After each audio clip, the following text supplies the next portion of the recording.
heart and soul of the game is at the boxing voice. No pulling punches or feints up at the boxing voice. They shoot it straight to your face up at the boxing voice. Ain't no other sight in the game to see the boxing voice. Was the game plan today to use the ring, have ring generalship, but make Danny miss to tire out for the later rounds? Yeah, because in my research, Danny, and of course I know Danny very well. I recruited him from the amateurs, so it was kind of bittersweet for me. But you're 100% right. And every tape I ever scouted on Danny, Herrera, Amir Khan. In Amir's case, Amir rained down a lot of punches early. He just got careless down the stretch and he got caught. Herrera, I thought, was like Lamont, but I thought Lamont even made him more defining. He threw a lot of wide shots, a lot of winding punches. He was aggressive early, but if you look at the fight, most of the blows he threw were either glancing blows or he missed the shot. And Lamont hit him somewhere around in the 4th or the 5th round, and I saw doubt in his eyes. And that's when we became more aggressive. I told him to hunt him down behind the jab. That was the plan all along.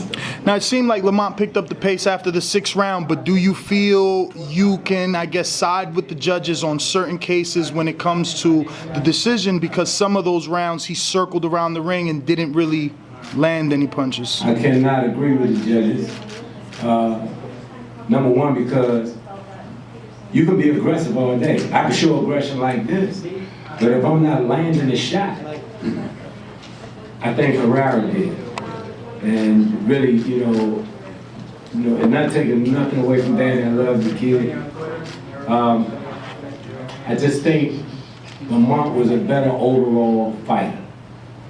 You know, a guy that can box, and y'all know Lamont, he got a heart bigger than the room, he a dog if he have to. I definitely think that there are some things going forward that Danny may need to work on, especially if he, plans to move up to 47. Now, Barry, had Lamont officially got the win, he would have got the validity for this win and put the Matisse to bed. Do you guys force this rematch? I mean, you're both with Al Heyman, and everyone always says it's up to Al. But this is something, obviously, that could have changed Lamont's career. Well, I love Al. And, a lot of times when you lose, you can win. I saw what I saw tonight. The fans saw what they saw tonight. Next. Yeah, right here. Would you change anything about Lamont's performance? I know, Danny being aggressive could go either way, but he was moving backwards a lot early in the fight. And do you think that could influence the judges? I mean, there's a thin line between moving from side to side and moving backwards. Me personally, I think that, again, the judges need to be better judges overall. You cannot look at a situation or look at a person or look at their trunks, I don't like the way he's moving side to side, or I don't like the fact that he moved backwards, there's other guys coming forward. If the punch is not landing, they're not landing. But the more telling blows in that fight was landed by Lamont Peterson. We don't have a reset button. That fight is over with. The decision is over with. I'm not even worried about that no more. I got a guy that laid it on the line. I got a guy that left that ring unscathed. I got a guy that's ready to fight next week. Who do you want him to fight next? Who would I like him to fight next? Danny Garcia. Then Lucas Matisse, and then move on up to 47 and let's get it up there. What did you tell him in the corner? What went on in the corner? We had a good time in the corner. I just basically told him, all along, we wanted Danny to commit, which he did. And all along, I knew that if it came to skill for skill, inside work, I knew that Lamont would be the better fighter inside. And once they traded blows, I don't know if it was a body shot or hook or whatever, his eyes told me all I needed to know. I saw doubt. And that's when I told Lamont, control aggression, hunt him down behind the jab, get to him, and I definitely need the 11th and the 12th round. Why wasn't he sitting sitting down between rounds, is that like some sort of like kind of arrogance, say I'm good, I'm in shape, I don't have to sit down on the stool? If you think about boxing, right, as a whole, in the gym when they spar, do they sit down? They don't. They don't never sit down. And a lot of times, when you do sit down, you give your legs time to relax. And it's hard as hell getting back up off the stool again. Throughout Lamont and his brother's amateur career, if you go back to the footage, very rare do you see them sit down on the stool. So that's something, I didn't tell him to do it. He said, man, get that stool out of here, I don't need that. Now, Barry, what's the situation with the IBF? Obviously, they said if Lamont lost this fight, which unfortunately that was the decision, they would strip him. What is your stance? I can't make the call for Mr. People in the IBF. You know, I know that in the past, IBF has always stuck by us, so I give them a lot of credit for that. We're not worried about, you know, no belts right now. To me, that's what's killing boxing. Everybody's trying to protect a belt or a zero or something like that there, and we don't get the fights when you had Ray versus Hearns, Hagler versus Duran. These were legendary fights with legendary fighters that lost and that are Hall of Fame fighters. If we can get that garbage out the way with green belt, black, red belt, and all that, and just put the best in against the best, then you'll have boxing back to the glory days that it should never have left from in the first place. Again, my opinion. Do you regret not starting the pressure sir? earlier during the fight? No, I'm never going, because I'm going to do my homework.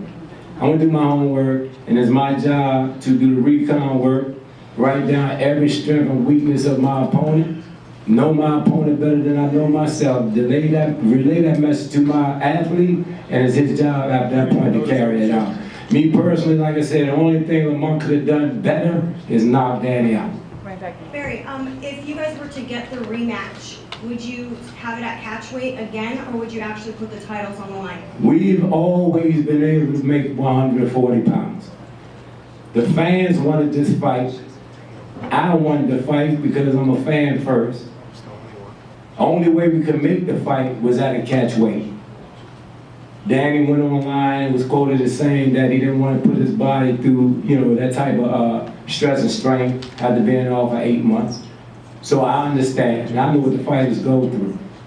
But again, if we get caught up in making a weight or a belt here, a belt there, then these fights that we all yearn to see, we'll never get a chance to see them. So if it's 140, if it's 147, 148, whatever that weight may be, if Danny take that rematch, then we're looking forward to it. Congratulations on a wonderful performance tonight. Thank you. You did great. You talked about getting Danny to commit. It seems that it always worked when people did try to apply that strategy with him. My question is, was your game plan with the lateral movement? Was that part of the game plan? It was side to side, yes. It was side to side movement. A lot of it was, you know, reverse and field. I never wanted him to get a chance to set his feet.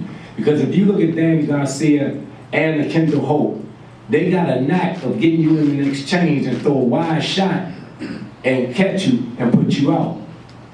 A lot of shots Danny throw when it comes to the hoop, and either the overhand, he'll look away first and then bring the punch.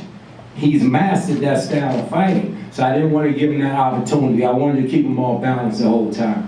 You're a teacher, and again, you appreciate the history of the game. One more question, and I do want to ask you this. Yes, sir. Again, giving that lateral movement, giving it a few rounds to set in, sometimes in this day and age it can cost you with a judge. They always go by ring generalship and effective aggressiveness. Do you think that a lot of these judges don't realize what that means when a boxer has ring generalship and an aggressive guy is supposed to be an effective aggressor? I definitely think there is room for improvements. We all have seen fights that in our minds and in our eyes, the other guy won. And then you sit there scratching your head saying, what are they looking at? It was the same thing in the amateurs with us. The only thing that I think that we all need to do, in order to make a better fight, I need to be a better trainer, better teacher. And in order to judge fights better, I think the officials need to be better judges. You can never go back, you know, in reverse time if that could happen, then all of us go back and change something in our life. So only thing we can do now is look forward, and definitely you'll see him back in the ring. Like I said, Lamont is unscathed. If we need to go back next week, we can go back next week. Well, Barry, Question down here? Yeah, was the bolo and the shuffle by design? Was the bolo and the shuffle by design, or was that just in the ring, just improvised? That's Lamont. Lamont is that guy that, and like I said, you guys seen him, you've seen him box, you've seen him bang. He got speed, he got power, beautiful defense. Whatever it called for that night, he felt pretty good that night, you know what I mean? And, you know, and down the stretch, he really felt good. He was just doing Lamont. now Barry, you didn't answer the question about asking for the rematch and I'm trying to make sorry. sure that it happens because again, Heyman is the one that's I'm in charge. sorry. Well, like I said before, no, listen, Al is the man. I love him, you know, I even love him more because he stepped up for me and my family big time, you know, in a time of need. This is a guy that I've known, you know, shortly after I really came in the game. I got all, you know, the trust in the man, and I definitely want to see a rematch, without a doubt. And if not Danny, like Lamont always say, you know, he been chasing Danny for a long time, all he can do is hope for a rematch. And if we can get that, definitely we would love to do it again. I don't care what we do with that, I just want to see it done. Out of all the controversial fights that Danny has had, do you feel this one deserves the rematch more than the Herrera fight? I definitely think, you know, I thought Herrera did a good job. I thought, you know, again, that he should have got the decision. But nevertheless, I thought Lamont had a more telling performance than Herrera did, especially down the stretch. And I think his performance warranted more of a rematch than Herrera. Back here. When Lamont kind of ran up and down the ring, along the ring ropes in between one of the rounds, I don't remember which one, I thought he was playing with Garcia's mind to do that. You see, look how much energy I got? I don't even have to sit. I don't have to do it. I can do push-ups. George Foreman, I think it was, used to do push-ups. Who was it? Somebody used to do push-ups. No, Hopkins. Who was it? No, No, somebody Hopkins. else. It was somebody else. And is that what he was doing, trying to play with He was, Lamont, I myself, I'm a student of Sun Tzu. And a lot of times in war, you want to turn around and make your enemy, even if you're weak, you want to make them think you're stronger than you are. And so psychologically is what breaks first. You can be the most in shape guy on the planet, but if your mind, if you lose control of this, then you're going to lose control of all the self. And then when Danny saw that, and when Lamont started walking him down, psychologically he started to break. So it was that. Yes, sir. I see. Right here in the middle. Funny you brought that up. There was a point, I'm not talking about that, different question. I think it was the 11th round. I said, you noticed when you saw Danny starting to break upstairs a little bit. Was it the 11th round? We were talking upstairs. It looked like he was really, really hurt. Didn't show too much on his face, but you could see his body language. There was a point, I think it was close to the end of the round. Did you notice that?